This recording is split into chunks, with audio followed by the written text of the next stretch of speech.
Good morning, and welcome to the Salem Lutheran Church Sunday morning Bible study. We'll be getting started in just a few moments. If you'd like to join in on the discussion, please join us by going to slcw.org and clicking the link to join the group. We'll be starting in just a few moments.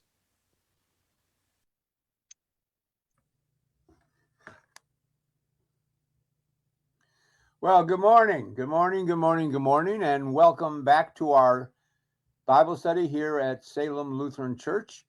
It's a nice day outside. When I went outside with my dog for a walk, it was 66 degrees and sunny, and it finally was clear, no haze. So I guess we're finally got rid of the smoke from Canada. So anyways, today we are discussing Psalm 144, the second part.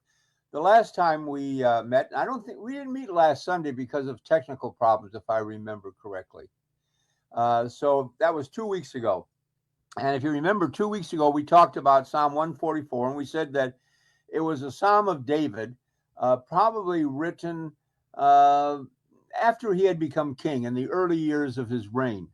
And he's still dealing with all kinds of enemies, tribes in Israel that he's trying to solidify his kingdom.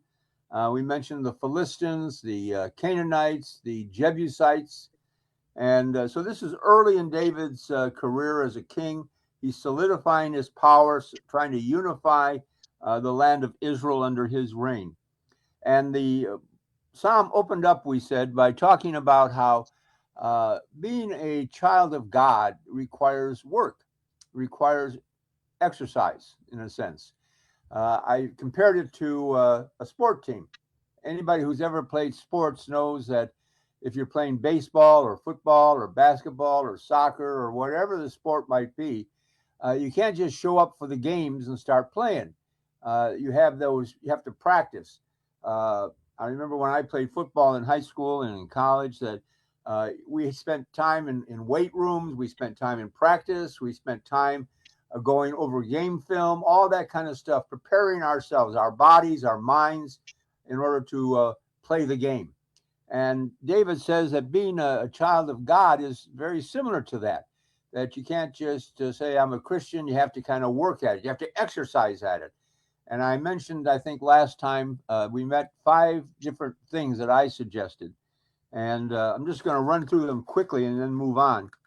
But I said that 5 things a person should do in order to strengthen themselves as a Christian, as a child of God. And the very first thing I said was worship. Worship every Sunday, gathering together with fellow Christians. And I realized as I said that there are people who have circumstances, whether it's physical limitations or work-related issues, where they can't make it to a church physically. And so they rely upon what we're doing here today, going through the internet on a computer. But it's important to worship every Sunday, to be strengthened by God's celebration and God's worship. The second thing I mentioned was Bible study, how it's important to read the Bible, because it's there in the Bible that God speaks to us. The third thing I mentioned was have an active prayer life. Get involved. If you have a church that has prayer groups, get involved in a prayer group, get involved in a prayer chain, or set aside some time every day in your life when you gather together to just pray by yourself. And it doesn't have to be a formal setting. I always tell people that when I had my prayer time, it was always when I came home late from church and went out and did my walk at night just to kind of clear my mind. The fourth thing I said, be committed to a ministry at that church. Get involved, teach Sunday school, be involved in an evangelism committee, get involved in a women's group or a men's group. Get involved somewhere where you give your time to God. Number 5, I said, was get involved in your community. Let your faith be seen by those around you. Let your light so shine before others that they may see your good works and come to glorify God. Let them see that being a Christian makes a difference in how you allot your time. I mentioned things like people-to-people ministry or Habitat for Humanity or be a Girl Scout leader or a soccer coach. Get involved in your community. Let your faith be seen. And then lastly, I said be tithing. Organize your money around your gifts to God. So that's where we left off last time we met. Today we move on, and we're at verse 3. And in verse 3, we hear David going on talking about how, well, he's just surprised that God cares that much about humanity. He says, Lord, what is man that you should take knowledge of him? Or the Son of Man that you are mindful of him? Because man is like a breath. His days are like a passing shadow. So he begins by acknowledging his amazement that God really, this almighty, all-powerful God, the God of the heavens and the earth, is actually concerned about us. And he says, again, what is man that you should take knowledge of him? Why do you bother with man? Or the Son of Man that you are mindful of him? What a surprise. But then he goes on to say something about humanity where he says, man is like a breath. His days are like a passing shadow. We have short days. We don't live that long. If we're lucky, 80, 90 years maybe, but those years pass real quickly. Now that I'm in my 80s, I'm 81 years old, I just realize how fleeting life can be. I still, when I graduated from the seminary, we had a group of people who decided that we should keep in touch. And so every quarter, every 3 months, I get a newsletter from my classmates from 1970. It's been going on now 55 years. And one of the depressing things is getting the list of all those who have passed away during the last 3 months. And the number keeps increasing. I'm one of the few left now. I guess there's probably about 20, maybe 25 of us still left from that graduating class of 1970.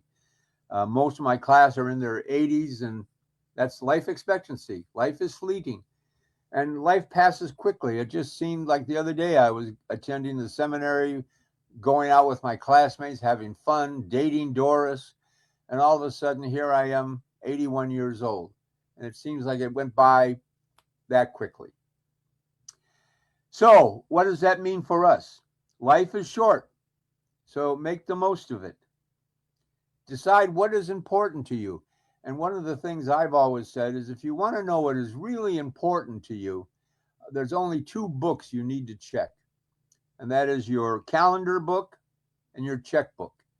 Find out where you spend your time. Take a look at what you're doing with your time. How much of your time are you giving to things of this world, and how much time are you giving to things of God? How much time do you spend in Bible study, prayer, worship, serving your fellow man, both at church and in the community? How much time are you spending? If you look at that calendar book, you'll discover what is really important to you in this short life we have. And the second book I've always said you should check is your checkbook. What are you spending your money on? Is it all about you, or is it about serving your fellow man? Are you finding ways in which to use your financial resources to reach out and touch other people's lives? I've tried to do that as best I can in my life, and I hope I've accomplished that. But it's important to do that. So look at your checkbook. What are you spending your money on? What are you spending your time on? Those are the things that are important to you. And if you're not happy with what you see, well, there's still time to change. So then we go on in the psalm, though. And this comes from David as a plea for rescue from the great God. He turns back to his own concerns with his kingdom. He's the new king of Israel. He's trying to solidify his power. He still has people both in and outside of his kingdom that are plotting against him.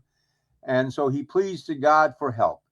Bow down, you heavens, O Lord. And again, the word Lord there is Yahweh. So the word that he's using there refers back to the covenant God, the God who made his promise to Moses and to Mount Sinai that he would be their God and they should be his people. Bow down, you heavens, O Lord, O Yahweh, O God of the covenant. Come down, touch the mountains, and they shall smoke. Flash forth lightning and scatter them. This almost is a direct reference back to what happened at Mount Sinai. If you recall, when Moses had led the people of Israel out of Egypt across the Sinai wilderness, he brought them back to that very mountain where God had first called him at Mount Sinai, where that burning bush had happened. And so so Moses says, well, God, you sent me down to Egypt to get the people and bring them to you. I have. I've come back to that very mountain. And when Moses went up into the mountain, what happened? We're told that the mountain was covered with smoke and lightning and fire. So this is a reference back to that. And he's saying, God, just like you came down to earth to talk to Moses and to be with the people of Israel, come down to me, touch the mountains, and they shall smoke, flash forth lightning and scatter them, shoot out your arrows and destroy them, stretch out your hand from above. So he's pleading for God's assistance and help. And that might be something good for us to do. When you have a problem, when you feel like your back's against the wall, that is a time to turn to God. I always jokingly tell the story about the couple that came to me who were having marital problems. And I'll never forget the guy who sat down on my sofa, looked at me and said, well, Pastor, he says, we've been to everybody. We've been to counselors. We've been to marriage workshops, and nothing's worked. So we thought we'd give you a shot at it. And basically what he was saying is we tried everything else, so our last resort is we turn to God. Well, I really wish you'd stop bringing me up in these conversations. Yeah, me too. no, it's not either one of you guys. So you just told a whole lot about yourself personally there. Anyways, and he looked at me and he said, yeah, and that's so often is what we do. When we have a problem, we try everything we can think of, and when nothing else works, we turn to God. Well, the whole story of Psalms is to say God should be the first one we turn to. When your back's against the wall, turn to God. And then he says, rescue me and deliver me out of great waters from the hand of foreigners. And again, that's a reference back to Moses and the people of Israel. If you recall, the people of Israel crossed the Red Sea while the Egyptian army was racing after them to bring them back to Egypt to serve as slaves. And God took them through the waters safely. And then once he got them through the waters, he closed the waters again and destroyed the Egyptian army in the Red Sea.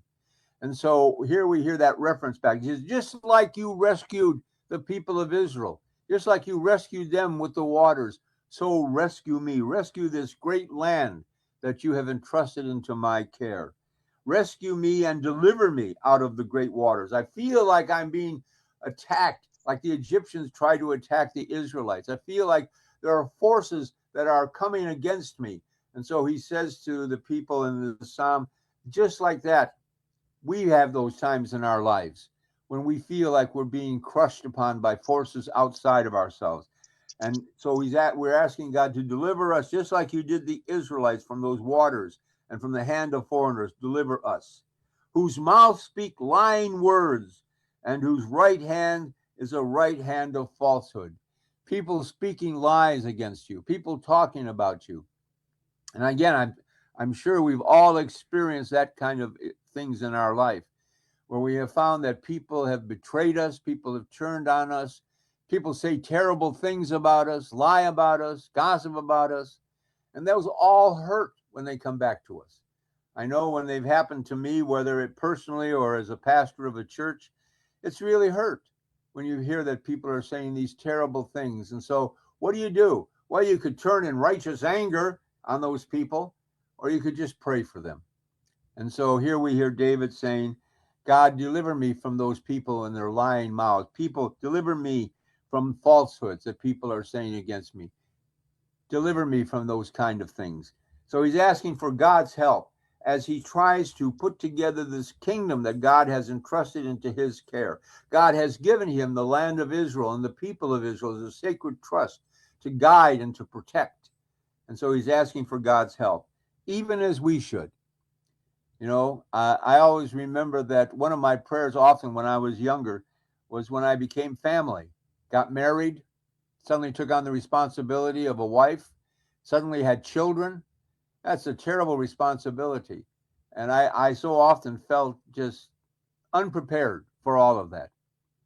It seemed like the thing to do, but all of a sudden when I had this young life entrusted into my care, a son, a daughter, I just felt overwhelmed at times. And so often I would pray for God to give me the strength and the courage and the wisdom to know what to do and what to say and how to say it. It's not always easy. Not always easy. And I remember when my staff would come to me with issues like that, and I would always say, well, all you can do is the best you can do in the moment, and hope that at the end of the day, you've done more right than wrong. And I said, if you can do that, you've probably had a pretty good day and a pretty good life. So we move on.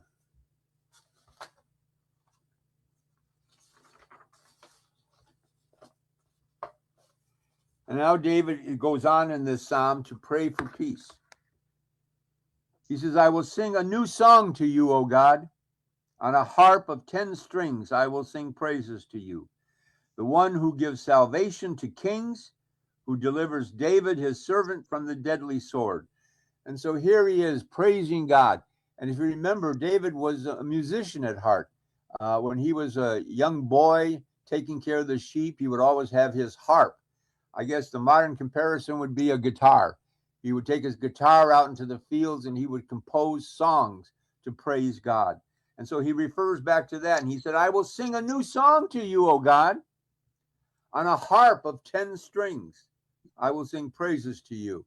Well, my guitar doesn't have 10 strings, only has, 8 strings? I had to stop and think. But, he would sit there with his guitar and he would sing songs to praise God. For what reason? Because it is God who gives salvation to kings like David. It is God who delivers people like David, his servant. It is people like David who God delivers from the deadly sword. So he's asking, look, I can't do it myself. I can only hope and pray that you'll be with me and give me the wisdom and the insight to know what to do, when to do it, and how to do it. And that's a good prayer for all of us. All we can do is pray for God to give us the wisdom. Give us the wisdom to know what to do, when to do it, and how to do it.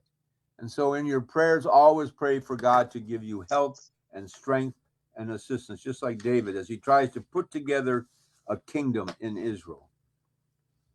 And I'm looking at my time and I'm sort of running down on time, so I better move forward.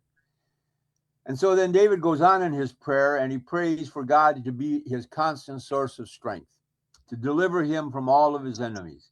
He says, rescue me and deliver me from the hand of foreigners. Thinking of those Jebusites, those Canaanites, those Philistines. He says, rescue me and deliver me from the hand of foreigners, whose mouths speak lying words. Even thinking of those internal forces. As king, there are always people who are trying to take your authority, your power, your place. And so he says, whose mouths speak lying words, and whose right hand is full of falsehood, that our sons may be as plants grown up in their youth, that our daughters may be as pillars sculptured in a palace style. So he's praying that, give me the wisdom and the insight, O God's why, so that the people underneath me can prosper. Because a king's responsibility, like any leader, is to the people underneath him. And if he ever forgets that his only purpose is to protect and guide and make sure that the people beneath him prosper, then he's not a good leader. If a leader only is concerned about himself and accumulating his own wealth and his own power and doesn't have any kind of care or concern for those underneath him, that's not a good leader. And so David is praying, oh God, give me the wisdom so that I can be a good leader, so that your sons will be like plants that will grow and prosper, that your daughters will be like pillars sculptured in palace style.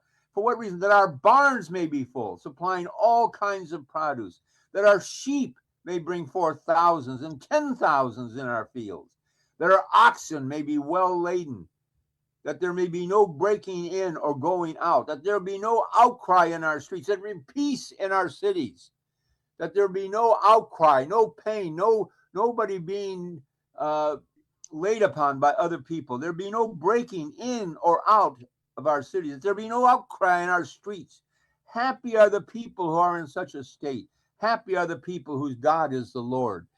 He's trying to remember that his job as a king is not to accumulate power, not to build palaces for himself, not to have great glory around himself, to build monuments to himself, but rather his job as a leader is to guide the people, to see to it that they are taken care of, that they prosper, that their barns are full of grain, that their children grow and prosper. That's the role of a leader. And that's what David is praying for here in this psalm. He's asking God to give him the strength, the wisdom, and the courage to be a good leader so that the people beneath him will prosper. What a message that should be for all leaders in the world today. To always remember, whether you're a president or a prime minister or whatever your title is as a leader of people, that your job is to protect and guide the people, to see to it that they prosper, not that you prosper. And so David is showing his humility as the king of Israel. Help me, O Lord, to find the wisdom and the courage. I would like to take this part of the psalm and mail it to every leader throughout the world, whether no matter what their titles are, that they would remember that their job is to guide the people, protect the people, and see to it that they prosper and do well. Unfortunately, in our world today, that's not what happens, is it? No.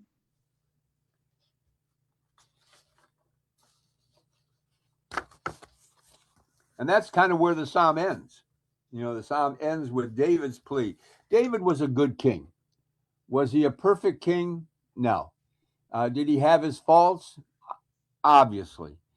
He had many, many faults, and he had many times he would stumble. We can list all kinds of issues that he had: problems in his family, marital problems, problems with infidelity, committing adultery. Yeah, he was not always a smart guy, but I think way down deep, David always meant well. He wanted to be a good king, and he had the humility when it was pointed out to him his failings and his shortcomings. He had the humility to admit and confess before God. There's many, many stories in the Old Testament about David's reign when it was pointed out to him his shortcomings and his failings, that rather than stand back in arrogance and say, I'm the king of Israel, don't talk to me like that. Instead, he would humbly come before God and confess his sins and ask for forgiveness. And that's why David is a beloved king. Not that he was perfect, but that he was great. He was great in that he understood his role as a king, as a leader of men. He understood his own shortcomings, and he wasn't beneath him to humbly come before God and to confess his sins and to ask for forgiveness. And that's what makes David great. That's what made David a great king, a king that we still talk about here, 3,000 years later, about this great man who understood his job as king to lead people. And he talks about how that is the kind of kingdom you want. That's the kind of land you want, where people are happy, where they're prospering.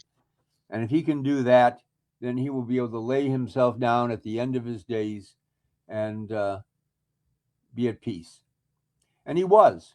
When David ended his life, he was at peace. And he turned the kingdom over to his own son, who was also a wise man, who also understood the purpose of being king. He taught his son well. And that's the great legacy, I think, of any father, to know that when he passes on, that he will pass his life and his legacy on to a child who will carry it on for him. For David, it was Solomon, who is known for his wisdom and for his care for his people, and he led the people into their great golden age, all because of David and his great leadership and his good heart. He had a good heart. One of the things I used to always tell people at Zion when we were hiring new staff people, I would always say, look for somebody with a good heart. All the other stuff they can learn, but you either have a good heart or you don't. Either you have a heart for people or you don't. You can't learn to care about people. You can't learn to have a good heart. You can't learn to love. That's either part of who you are or it's not. And so my final wish for you is, may you be like David, and may you have a good heart, a heart for people, a heart to love, a heart to care, a heart to work for them. And with that, I'm at the end of the psalm. And so I'm going to turn to Tim, who's sitting outside waiting for church to start at Salem, and say, hey, Tim, what's going on at Salem this week? Pastor, I am out here in the pavilion and thankful for the weather right now. It is beautiful outside, and we are preparing for worship. If you're interested or in the area, please stop by. Come on back to the pavilion. We got a place for you if you like. And we will see you here in the pavilion at 10 a.m. If you want to stay a little bit longer after service, we have some fellowship and some treats and snacks and good conversation. Join us for that. And continue on with our celebration for today. Now, this week, we have several things going on. On Monday night, we have the NFL Monday Night programming, which starts at 6 o'clock with a hot meal. We have that hot meal from 6 to 7. That's the nourishment and fellowship side of things. And then at 7 o'clock, we watch an episode of the Chosen series and then discuss it in detail. We break when we're done talking. So that goes from 6 until whenever we break. We'd love to have you join us for those events and that Bible study. On Friday nights at 7 p.m., we continue on with our cover-to-cover Bible study programming, which is us as a group reading the Bible from cover to cover. You can join us for support. We pray, we hear, we share, and we serve each other as we study and immerse ourselves in God's Word throughout the year. So join us for that, and we'd love to have you. Again, next Sunday, 9 a.m., we don't want to forget to mention Pastor Nathan and his Bible study here at 9 a.m. on Zoom or on Facebook. Most of our programming is available both on Facebook and YouTube, live on Facebook on Sunday mornings, 9 and 10 o'clock. And then we replay it at 5 o'clock, the worship service at 5 o'clock in the evening as a premiere. Now, Bible studies are all available on YouTube, so you can jump on YouTube, become a follower of us, and then review all of Pastor Nathan's great Bible studies throughout this past year. Join us for those activities. We have something coming up soon, don't we? We have a cookout next weekend. Next weekend, we postponed our cookout from this weekend to next weekend because we were thinking that the clouds and the smoke would still be here, but it's actually not. But we're going to have it next Sunday. So get ready for some hot dogs and hamburgers, and bring a side dish for a dessert of your liking, and join us out here at the pavilion following worship next Sunday for our July cookout. Join us for that, and we'd love to have you. I think that's all I got, Pastor. Well, thank you very much, Tim. A lot going on. Anyways, I have to say, it's been good being with you again for this half hour. I hope you'll join us next Sunday for our Bible study. We'll be looking at Psalm 145. So until next Sunday, may God's peace be with you. May his love shower itself down upon you. But most of all, may he keep you smiling until we all meet again. God bless you all. Have a great week. Thank you, Pastor. Thank you, Pastor.